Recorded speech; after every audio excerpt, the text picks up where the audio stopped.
அனைவருக்கும் விடிஆரின் அன்பான வணக்கங்கள். நாம் இந்த சீரீஸில் 108 திவ்ய தேசங்கள், 108 சிவாலயங்கள், 12 ஜோதிடலிங்கம், 108 தாந்திரிக சின்னங்களை பற்றி பார்த்துட்ருக்கோம். ஸோ பொதுவாக விருச்சகம் அப்படிங்கிறது தேலை குறிக்கும். அந்த தேல் பொம்மையை, தேல் சின்னத்தை நீங்கள் டேட்டூவாக போட்டுக்கலாம். அந்த தேல் சம்மந்தப்பட்ட ஃபோட்டோவை நீங்கள் வீட்டில் ஒட்டி வைக்கலாம், உங்கள் விசிட்டிங் கார்டில் போடலாம். இந்த மாதிரி அதனுடைய சிம்பிள்ஸை எங்கே வேணாலும் நீங்கள் பயன்படுத்தலாம். இந்த பயன்பாடை யார் பண்ணணும் பண்ணக்கூடாதுன்னு இருக்குது.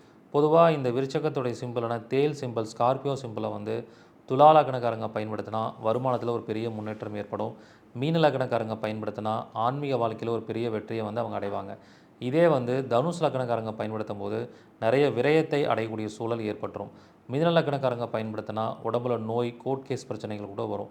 அப்போ ஒரு சிம்பிளை யார் நேர்மறையாக பயன்படுத்தணும், யார் பயன்படுத்தினா அவங்களுக்கு நெகட்டிவ் வரும், எதிர்மறை வரும், சைடு எஃபெக்ட் வரும் அப்படிங்கிற கான்செப்ட்லாம் இருக்குது. இதை பற்றி நான் வகுப்பில் முழுமையாக சொல்லிக் கொடுக்க போகிறேன். இந்த வகுப்பில் கலந்துக்கிற எல்லா மாணவர்களுக்கும் அவங்க வாழ்நாள் முழுவதும் வெற்றியடைவதற்கான ஒரே ஒரு தாந்திரிக சிம்பிள் கொடுக்க போகிறேன். ஸோ அதை நீங்கள் பயன்படுத்தி சக்ஸஸ் பண்ணிக்கலாம்.